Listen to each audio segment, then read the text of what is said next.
Hey everyone, welcome back to Mandy's Not So Small Talk, and I'm your host, Mandy's Not So Small Talk, and I'm your host, Mandy. On today's episode, it's deeply personal, as usual. I'm not a psychologist or a counselor, so I just want to put that disclaimer out there. I am actually just someone who's on a journey of self-discovery, self-healing, and personal growth. So I'm learning through my own experiences, my own research, and I'm just wanting to share these insights with you. So that being said, let's dive into a topic that profoundly shapes our emotional and physical well-being. This is something called adverse childhood experiences, short form, the ACEs, and developmental trauma. What are ACEs and why do they matter? Well, adverse childhood experiences are traumatic events in childhood, including abuse, neglect, domestic violence, parental substance abuse, and more. Research has shown that the ACEs impact not just our mental health, but also our long-term physical health. People with higher ACE scores, meaning that they experience multiple adverse events, are at a greater risk of chronic diseases like heart disease, depression, and addiction. They also tend to struggle with emotional regulation, attachment, and social functioning in adulthood. In North America, ACE prevalence is high. In the US, 63% of adults report at least one ACE and 22% have experienced four or more. In Canada, ACE patterns mirror these trends with many individuals facing similar challenges. And studies show that people with two or more ACEs are more likely to develop mental health disorders, experience substance abuse, and face difficulties in forming healthy relationships. This means the impact of trauma is not just personal, it has massive societal implications affecting healthcare systems, productivity, and social services. So my personal story, before I turned a year old, a tragedy struck my family. My dad's parents and three of his youngest siblings, six people in total, perished in a fire at my grandparents' home, including my grandparents. The cause of the fire was never discovered. This catastrophic loss obviously left my family shattered. And then my parents separated not long after that. And my older brother was then also separated from me because my mom took me and my brother first went with my dad, but then went with my mom's parents. And my mom was dealing with mental illness and substance abuse during after that. With and my dad, he also liked his alcohol. I think, you know, alcoholism is very prevalent in society and it's often accepted. Uh, but definitely, and it really is highly prevalent in my experience where I came from in Newfoundland. And substance abuse and alcohol abuse, it's really just a coping mechanism of dealing with life, dealing with things that, dealing with traumas, dealing with issues, dealing with emotions that we're running away from when we're trying to hide. Any addiction, if you look up, and which I'm going to mention about Dr. Gabor Maté, is actually, it's actually just trying to be a band-aid to the underlying issues. It's not the actual substance that is the problem, because that is what someone's using as the band-aid. It's the actual wound, which a lot of times we're trying to numb ourselves from, and we've disassociated so much that sometimes we may not even be able to identify the wound that we're trying to cope from. So throughout my childhood, my mom and I moved constantly. sometimes multiple times a year. I had no real roots, no lasting friendships, no possessions that stayed with me for long. Growing up on government assistance, sometimes we didn't have or had very little food or gifts for Christmas. We were the family that, one time I recall my mom was sad and she was saying to me that um, we couldn't have Christmas that year. Um, and then we had a ding dong at the door, and it was a church beside us had donated stuff to us. So yeah, that's the kind of family and background that I grew up with. Each time we moved, anything I accumulated was taken away. On top of this, I witnessed domestic violence against my mom at the hands of her partners. And she struggled with mental health and was often suicidal, in which case I witnessed a lot of that. Developmental trauma happens when traumatic experiences occur during key stages of our growth, leaving parts of us kind of emotionally stuck at those points. So this is closely related to Erik Erikson's stages of psychological development, which outline critical phases that shape who we become. When trauma occurs, it can arrest the development at these stages, and those unresolved emotions then often resurface at some point in our adulthood. Um, so early childhood, 0 to 2 years. Actually, hold on. Another side note, information that I studied and read, I found out that your actual hard drive programming of who your personality, who you become, a lot of the programs that run your system that create your personality, your ego identity, the things that play over in your head often occur from ages 0, even in the womb, to 7 years of age is the most impactful because your brain is in a hypnotic state, which is meant to take in the programs, which is, and that's how, we're set up, is to be programmable from those times. So whatever you are programmed with from 0 to 7 are going to be hardly wired within your system. So early childhood at 0 to 2 years, this stage is about trust versus mistrust.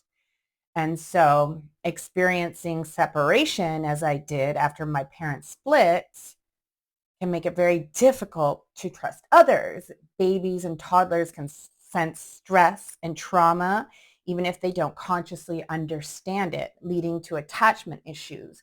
Also, a baby doesn't have the mature brain to reason, right? So the baby, you as a baby, would just be looking around, looking at, its caregivers, what emotions it's being fed back or not fed back, you're reading the expressions on their faces, or if your needs are being met. And all of that is creating a program within you, in which case you're starting to, even at, the early stages of the baby, determine like, okay, you know, is it worth, are my needs being met? And what does that mean for me? And without the reasoning, the adult reasoning of like, maybe something else is happening in my caregiver's life that I'm not the cause of. You don't have that mature brain capacity to reason.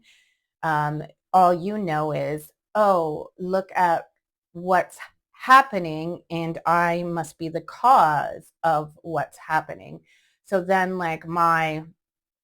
seeing such a tragedy, and how, lots of family would be experiencing of such a mass family death. I can only imagine, because I can't recall how, much grief I must have observed within my family, and the things that might have taken place. And even though, like, me as a baby would not be the cause of that, but I'm surely to have, and it's it would be natural for that to happen. But as a baby, imagine what you're going to be taken in and what programs you're going to be taken in. And so a lot of times we need to separate, like what we know to be true now as an adult, and think about, what could I have thought, or what could, me being as a baby, not able to understand anything, but only looking and observing at what's going around me, and what possibly, programs may I have thought up, like that I wasn't good enough, or that I caused. And I think a lot of mine was that I'm the cause of the pain of all those around me. Um, and that would be deeply seated within me. Yeah. So then we move on. The next stage of is at ages 3 to 5. This is the stage of autonomy versus shame. So constant relocation prevented me from developing a sense of security and independence. So ages 3 to 5, constant relocation prevented me from developing a sense of security and independence. So I often felt um, embarrassed and responsible for the things that kind of happened around me, like witnessing those in pain, witnessing, you know, family's sadness, not having my needs be important, being neglected, but seeing that it wasn't safe for my needs to be met, witnessing violence, dealing with unstable environments. And then we go to age 6. At age 6, I experienced um, molestation. Events like this then create confusion around bodily autonomy and can halt healthy um, development. I don't want to say that word because I think they might like put a flag, or like, um, YouTube kind of doesn't like certain words being said. So I think you could read my lips. Hopefully, I'm not using anything to kind of not be able to get my posts out there, but it's hard to, like, just talk about real things here without being flagged or banned, or like shadow banned. So anyways,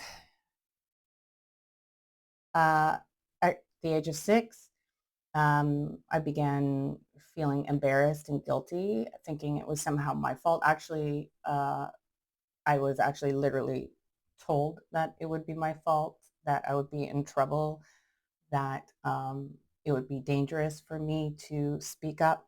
Um, yeah, so that would definitely have an impact on my development. At age 10, again, when I actually ended up living with my dad, there was someone else. So the first time was in my mom's caregiving. That happened. Then I ended up living with my dad, and then in his caregiving, not by my parents, and they didn't actually know about these things. Then someone else in my dad's care ended up, stepping over the line and doing that. At this point, I was starting puberty and was already feeling insecure about my changing body. So this experience deepened my confusion, reinforced feelings of shame and responsibility. I was embarrassed. I didn't want to say anything. I did halt it before it went too far, but it started with, like, him grooming me. for giving me gifts that were like, I didn't have a lot of stuff, and just give me like um, subs, food that I liked. And because I didn't have a lot and was often not actually properly taken care of by my family, um, I was excited to, just have these small little things. And then when you're given and given and given, in which they're grooming you and you're taking those things, um, and then they do something and it creates a confusion because you received all of these things, you don't know what to do. You then think that you owe these persons something, and uh, you also uh, blame yourself because you know that you received gifts from this person and you should have questioned why you were receiving something, is kind of like the message that I kind of would tell myself. And then imagine what kind of programs this would end up taking into me within, my adult years, is that, and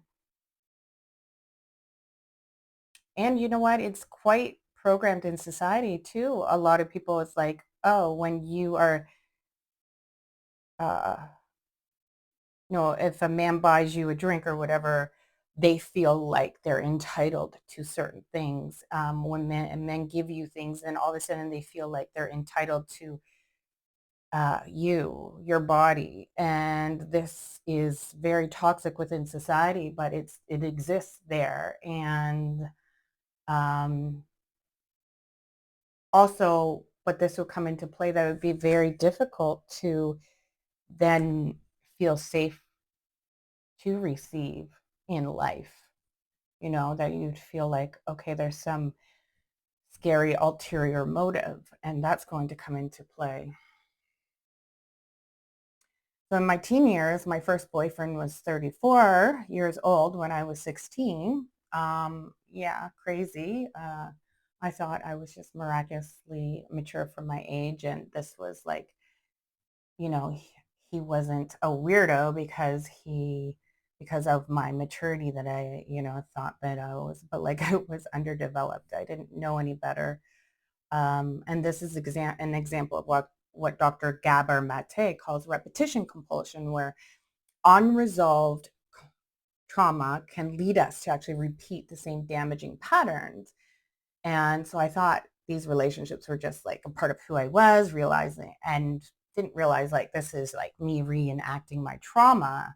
So like it's like me wanting an older, mature attention from an older, mature man, which is just like me wanting to heal the part of me that didn't feel I received that from my father, that love and care and attention, right? But also it was layered with me reenacting, um, you know, the, the molestation that occurred. So there are so many different layers onto that. So in adulthood at 19 to 40, my adult relationships mimicked my childhood experience, partners with substance abuse issues and chaos. So I fell into codependency, not understanding healthy boundaries. So at one point, I was even dangerously close to my own substance abuse problems, but I actually managed to pull myself back. So now I'm 40 and I'm focusing on healing and rebuilding my relationship with myself. I'm learning how to have healthy, balanced relationships. I'm learning how that it's okay for me to say no, and that people who are actually deserve to be long in your life will be able to hear a no and love you anyways. And anyone who, you lose because you say no to something is someone that isn't a healthy person and that really doesn't truly belong in your life. Um, So the consequences of unhealed trauma are staggering. Studies show that adults with multiple ACEs are at higher risk for chronic illnesses, such as diabetes, heart disease, and even cancer. Emotional trauma also affects our brain development, making it harder to regulate our emotions and stay engaged in schoolwork or work.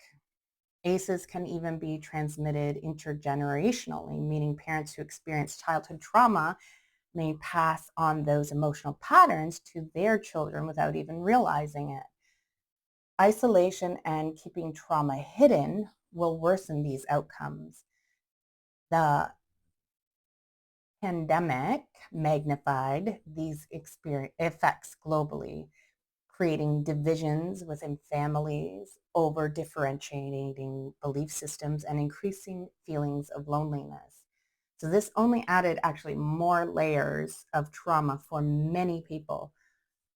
It may create trauma that people never even actually experienced, but if people already had trauma, this was just going to like totally increase that tenfold. Prolonged isolation can lead to what's known as failure to thrive, a concept that describes how humans, especially children, require connection and emotional engagement to survive and grow. We need connection, true connection, not just, you know, online connection. We need true connection in the presence of others, in the presence of each other's energies. The ACE questionnaire measures 10 different types of trauma, including physical, emotional, sexual abuse, as well as household dysfunction, such as substances abuse or incarceration. My personal experience checked nearly every box on this list, including parental separation, substance abuse, witnessing domestic violence, incarceration, sexual abuse, um, family incarceration. I was never incarcerated. So if you want to see where you fall on the ACE scale, you can take the questionnaire online. The higher you score, the greater your risk of physical and mental health challenges. But, and this is important, ACEs aren't destiny. With the right tools and support, healing is possible.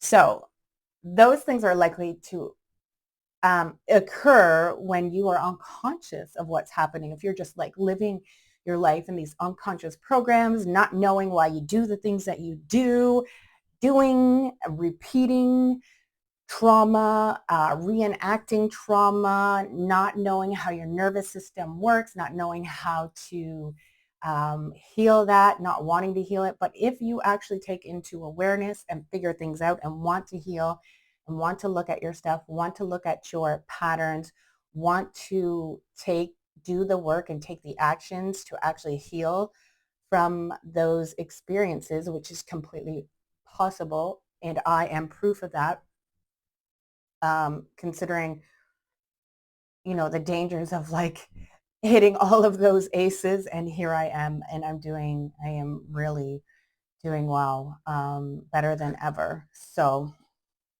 but and sometimes you may have created a life that was built on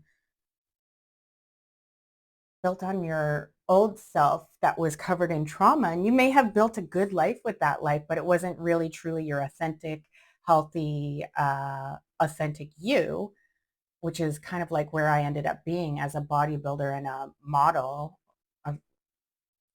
um, it actually wasn't authentic to me, so it was bringing me into a deeper and deeper and deeper uh, depression.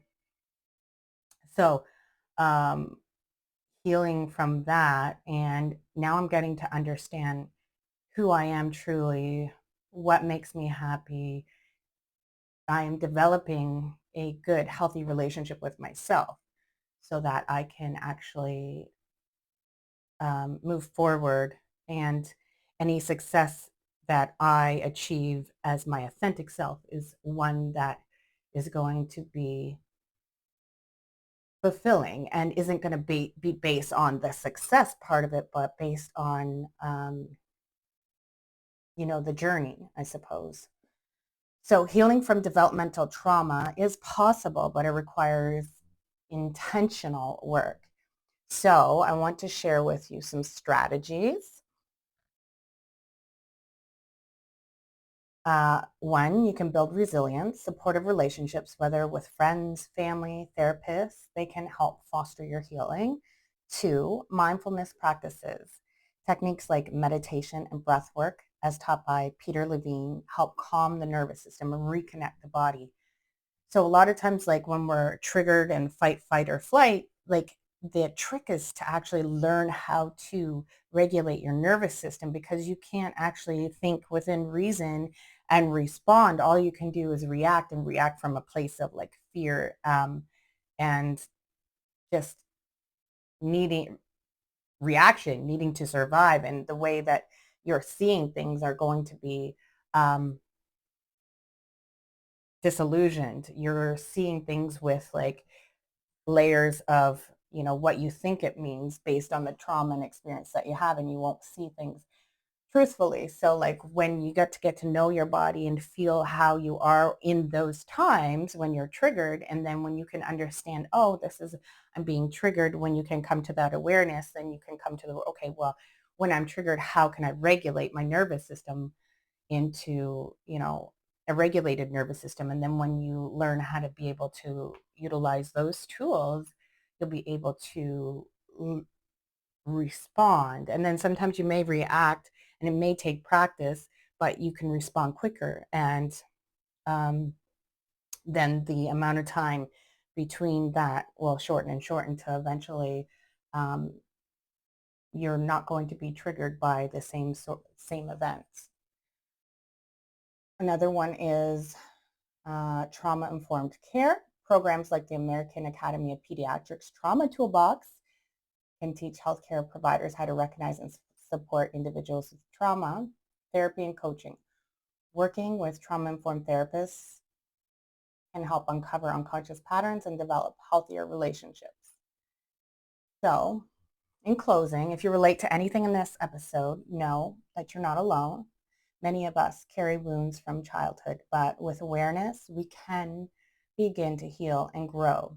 Although I'm not a psychologist or a therapist, I do transformational coaching, where my focus is on fitness and mindfulness to help people reconnect with themselves and their body and build healthier relationship to themselves.